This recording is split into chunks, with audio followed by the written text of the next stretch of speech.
زنده و جاوید ماند هر کی نکونام زیست کز عقبش ذکر خیر زنده کند نام رو. السلام علیکم و رحمت الله.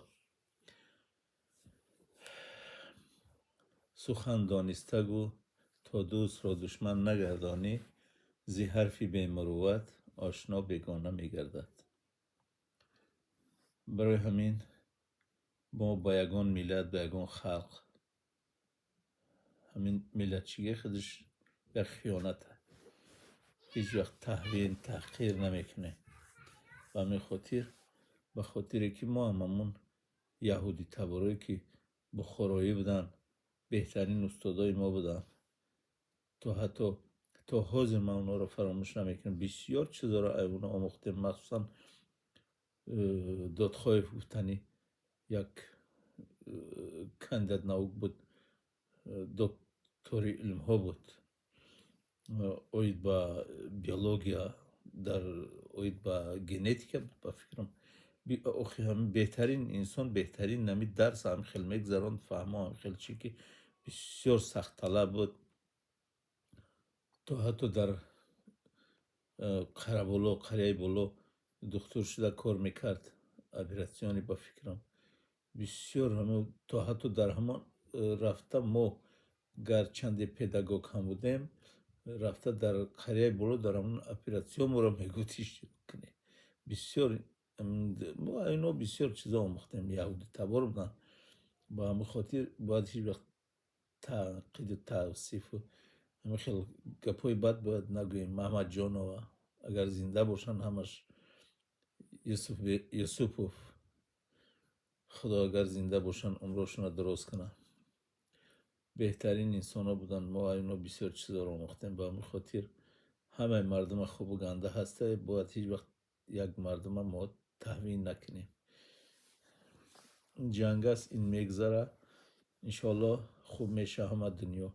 و همین خاطر گفتنیم که عباس عراقچی رئیسی وزیر کارهای خارجی ایران گفته است که به خاطر تنگه هرمز امروز شده است، به خاطری که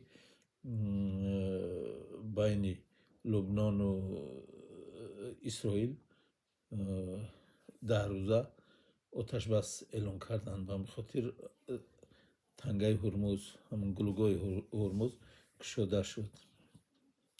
تنگه هرمز خیلی همه میدونیم، همون جایی که آب تنگره هست که آب میگذارد، همونجا دو سرزمین به هم نزدیکن، همینه گلوگاه میگن، جای گلوگاهی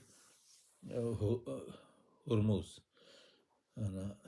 این همون گلوگاه با فکرم با چی نزدیک است؟ با امارات عرب، با اون نزدیک است. باز از امارات عرب هم میگویم که در اونجا هم کمی بار و کالا در آمده است.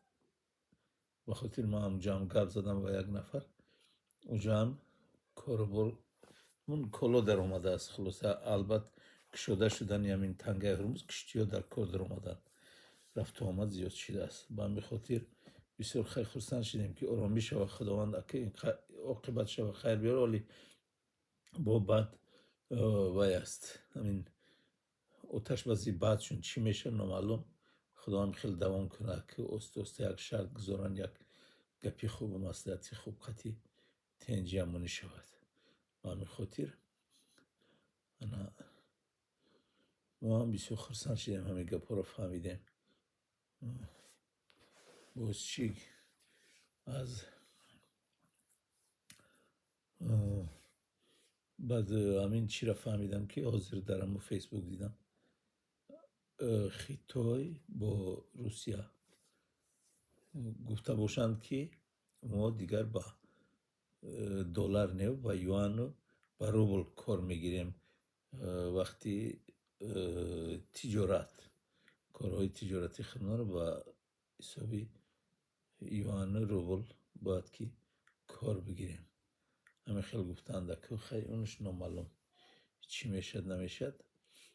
خیلی اینم هر یک دولت با منفعت خودش کار میبره، کار میکنه. خیتای مملکتی پیشرفته است، اینم یک امپری است، حاضر مملکتی قدیمه است که در دوره حضرت پیغمبرم گفتگی است که یک حدیث است اگر علم در چین باشه برای همونجا آموزشه در چین و همین خاطر اونم کاسایی که هستن چینی میگن اونم کاسای چینی به خاطر که نام چینه برای همون چینی میگن مردم های خودمون پیشتره بسیار چینی میگن